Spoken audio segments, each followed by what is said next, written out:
നമ്മളുടെ നിലവിലുള്ള സാഹചര്യങ്ങളിനോട് പടവെട്ടി പൊരുതി മുന്നോട്ട് വരുമ്പോൾ മാത്രമാണ് നമുക്ക് എക്സ്ട്രാ ഓർഡിനറി ആവാൻ പറ്റുള്ളൂ.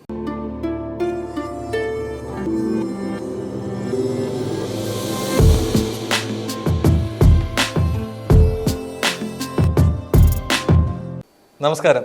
അവർ TV 24/7 എന്നോടൊപ്പം ഇന്നുള്ളത് ഡോക്ടർ മനോജ് കൃഷ്ണനാണ്. നമസ്കാരം. നമസ്കാരം. ഇവിടേക്ക് വന്നതിൽ ആദ്യമേ സ്വാഗതം പറയട്ടെ.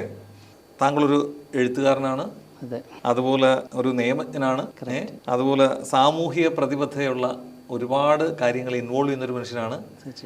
ചാർട്ടേഡ് അക്കൗണ്ടൻ്റ് ആണ്. പിന്നെ സ്പിരിച്വാലിറ്റിയിൽ ശ്രീ രവിശങ്കർജിയുടെ അടുത്ത ശിഷ്യനാണ് അല്ലേ?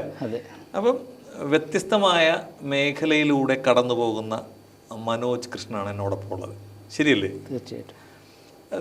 നാട്ടിൽ ശരിക്കും എവിടെയാണ്?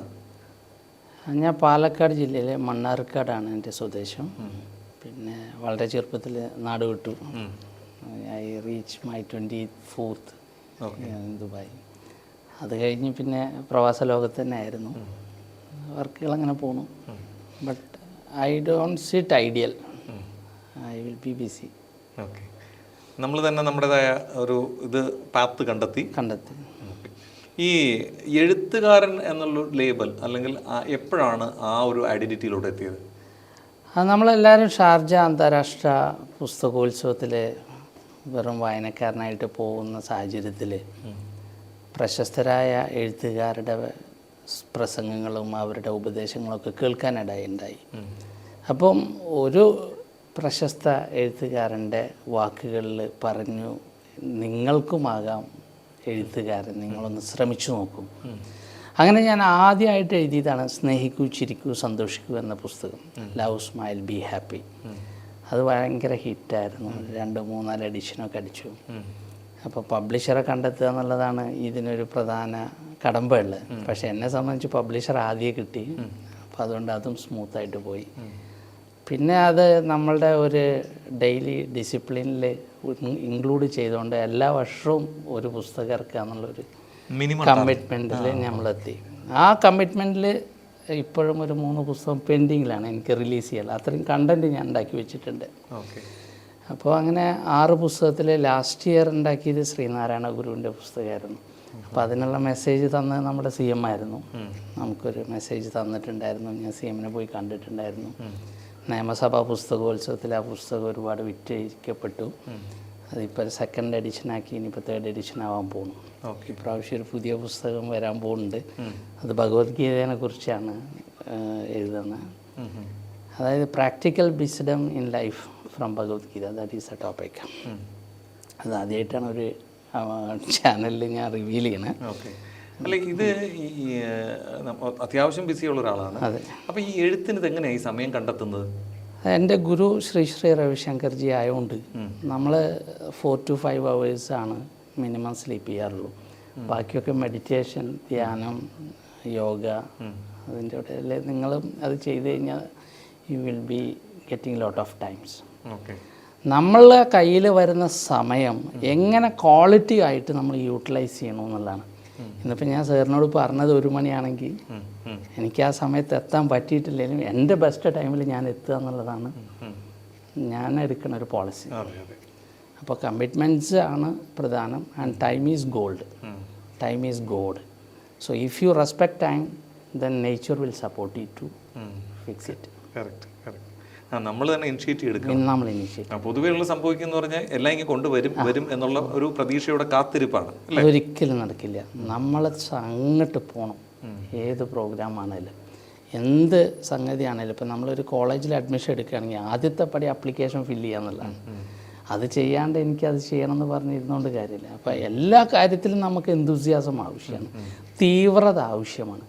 ലൈഫിൽ തീവ്രത കുറഞ്ഞ നമ്മുടെ പ്രോഗ്രസ് നിൽക്കും. ഇന്നിപ്പോൾ നമ്മൾ ഈ കംഫർട്ടബിൾ സോണിൽ ഇരിക്കുന്നത് പണ്ട് എപ്പോഴും നമ്മൾ ഈ പറയുന്ന 48 ഡിഗ്രിയിൽ പുറത്ത് ഓടി നടന്ന് ഉണ്ടാക്കിയതാണ്. അപ്പം വാട്ട് എവർ ഇറ്റ് ഈസ് സാഹചര്യങ്ങൾ, ചിലപ്പോൾ അത് കരിയർ ഗ്രോത്ത് ആവാം, ചിലപ്പോൾ പേഴ്സണൽ ഗ്രോത്ത് ആവാം, അതല്ലെങ്കിൽ സൊസൈറ്റിക്ക് വേണ്ടി നമ്മൾ ചെയ്യുന്ന ഒരു സാമൂഹ്യ പ്രവർത്തനമാവാം. എന്തൊക്കെയാണെങ്കിലും നമ്മുടെ കമ്മിറ്റ്മെൻറ്റാണ്. തീർച്ചയായിട്ടും ഓരോ സ്റ്റെപ്പിലേക്കും നമ്മൾ അതായത് ഹാർഡ് വർക്ക് ചെയ്താൽ മാത്രമേ നമുക്ക് റിലാക്സിങ് ഒരു മൂഡ് തന്നെ വരുള്ളൂ. അപ്പോഴും നമ്മൾ ഹാർഡ് വർക്ക് ചെയ്തിട്ടേ ഇരിക്കണം അല്ലേ? അതിൻ്റെ സ്വീറ്റ്നെസ് അവിടെ നിന്നാണ് എടുക്കുന്നത്. കാരണം മെജോറിറ്റിയുടെയും പ്രശ്നം എന്ന് പറഞ്ഞു കഴിഞ്ഞാൽ എന്തൊക്കെയോ ചെയ്യണമെന്നുണ്ട്, അവർ എന്തൊക്കെയോ ചെയ്യാൻ വേണ്ടി ശ്രമിക്കുന്നുണ്ട്, പക്ഷേ റിയൽ ഇതിലേക്ക് എത്തുന്നില്ല. Lack of clarity, they doesn't have a plan, regular plan in not in place. കൃത്യമായ പദ്ധതികൾ ഉണ്ടെങ്കിൽ മാത്രമേ നമുക്ക് മുമ്പോട്ട് എത്താൻ പറ്റുള്ളൂ. അതല്ലെങ്കിൽ ഒരിക്കലും നമ്മൾ എത്തില്ല. അപ്പം പ്ലാന് നമ്മളെ കയ്യിൽ 5 ടൈപ്പാണ് പറയാം, ലോങ് ടേം, ഷോർട്ട് ടേം. അപ്പം അത് ഞാൻ എൻ്റെ ഭാഷയിൽ എനിക്ക് ഓർത്ത് വെക്കാൻ ഞാൻ എപ്പോഴും ഉപയോഗിക്കാറ് 5 Pകളാണ്. നമ്മളെ കയ്യിൽ എപ്പോഴും 5 P ഉണ്ടാവും. ആദ്യത്തെ plan long term, short term, അത് നമുക്ക് ഡിസൈഡ് ചെയ്യാം. രണ്ടാമത്തേത് പ്ലാനിൻ്റെ കൂടെ അത് ചെയ്യാനുള്ള ആളുകൾ വേണം, പീപ്പിൾ. അത് ചിലപ്പോൾ നമ്മൾ തന്നെ ചെയ്യേണ്ടി വരും, ചിലപ്പോൾ നമ്മളെ സഹായിക്കാൻ ആരെങ്കിലും ഉണ്ടാവും, അതല്ലെങ്കിൽ we can hire someone. Then we should have process in place, how to do it. Then we have to practice it. Then we should have a profit. Profit എല്ലായ്പ്പോഴും മണി ഓറിയൻറ്റഡ് ആയിക്കൊള്ളണമെന്നില്ല. Whatever you can decide what's your profit. ഈ 5 കാര്യങ്ങളും നമ്മൾ എല്ലാ ദിവസവും ചെയ്യണമെന്നാണ് ഞാൻ പറയാം. രാവിലെ നമ്മൾ എണീറ്റ് നമ്മുടെ കാര്യങ്ങളൊക്കെ കഴിഞ്ഞ് പുറത്തിറങ്ങുമ്പോൾ ഈ 5 കാര്യങ്ങൾ നമ്മൾ പ്ലാൻ ചെയ്യണം. ഇന്ന് എന്താണോ നമ്മുടെ പ്രോഫിറ്റ് ഉണ്ടാക്കേണ്ടത്, അത് സോഷ്യൽ സർവീസ് ആവാം, മണി ഓറിയൻറ്റഡ് ആവാം, whatever it is. How best you can sell it, how best you can earn it. Okay, great. നാട്ടിൽ വിദ്യാഭ്യാസമൊക്കെ എവിടെയായിരുന്നു? ഞാൻ പഠിച്ചത് മണ്ണാർക്കാടാണ്. Degree BCom. Then I move to CA. Then I move to Gulf. പക്ഷെ പഠിത്തം ഇപ്പോഴും ഞാൻ നിർത്തിയിട്ടില്ല, കണ്ടിന്യൂ ആണ്. അപ്പം എൻ്റെ പാരൻസ് തന്നിട്ടുള്ള ഒരു പ്രചോദനവും എൻ്റെ പാരൻസിൻ്റെ പ്രധാനപ്പെട്ട സന്തോഷവും ഞാൻ അക്കാഡമിക്കലി ക്വാളിഫൈ ചെയ്യുമ്പോഴാണ്. കൂടുതൽ ഞാൻ ഉണ്ടാക്കുന്ന പണത്തേക്കാൾ കൂടുതൽ ദേ വാല്യൂ മൈ എഡ്യൂക്കേഷൻ. അപ്പം അതിനുശേഷം ഞാൻ PG ചെയ്തു. Then I did my LLB. Then I did my PhD. അതേസമയം 2-3-4 അക്കൗണ്ടിങ് ബോഡികളുടെ മെമ്പേഴ്സാണ്. CMA, CPA, now doing ACCA. അതിനുള്ള പ്രചോദനം നമ്മുടെ APJ അബ്ദുൽ കലാം സാറാണ്.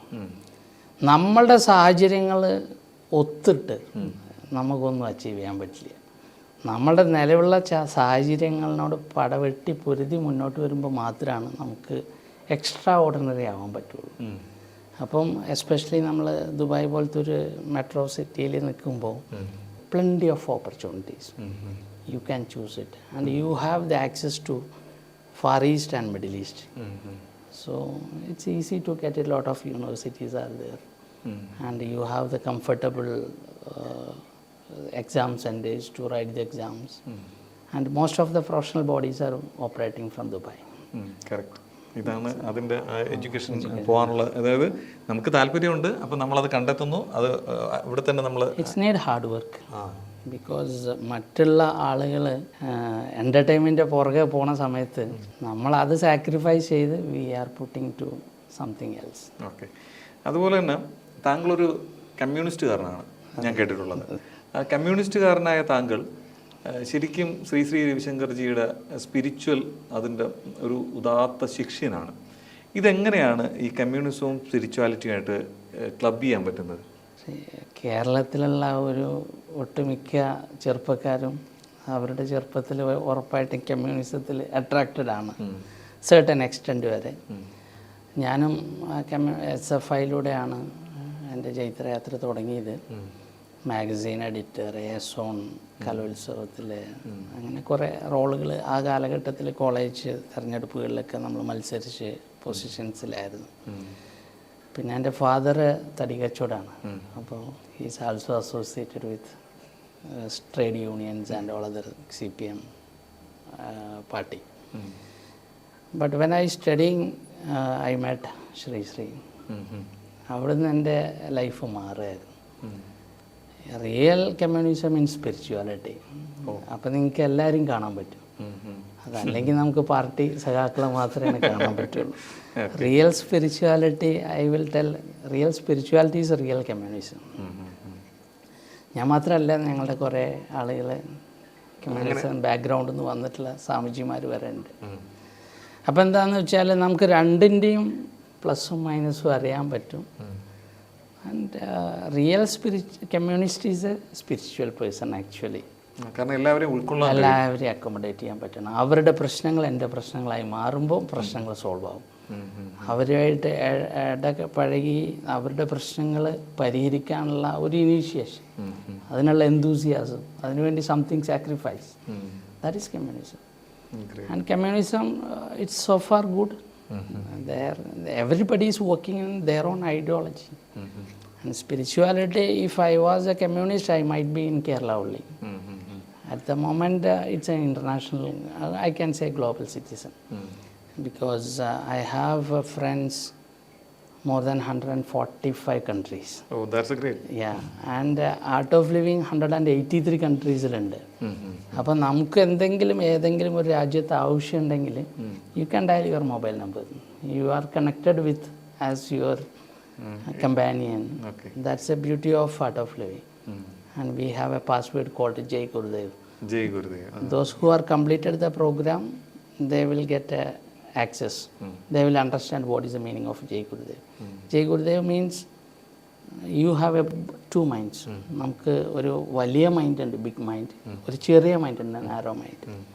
ഇപ്പോൾ സാറിൻ്റെ ബിഗ് മൈൻഡ് എന്ന് പറഞ്ഞാൽ you want to help someone, you want to contribute to the society, that's all your big mind. And small mind means no, everything for me and my family, my wife, my kids. അപ്പോൾ ഒരു extended ഫാമിലിയെ സഹായിക്കാൻ വേണ്ടി കാണിക്കുന്ന ആ ഒരു മൈൻഡാണ് big mind. അപ്പോൾ ജയ് Gurudev means നിങ്ങളിലുള്ള വലിയ മനസ്സ് ജയിക്കട്ടെ എന്നാണ്, അല്ലാണ്ട് ശ്രീ ജയിക്കട്ടെ എന്നല്ല. താങ്കളുടെ വലിയ മനസ്സ് ജയിക്കട്ടെ. This program brought to you by NK Group, Lucky Center and Lucky Department Store, Ajuman.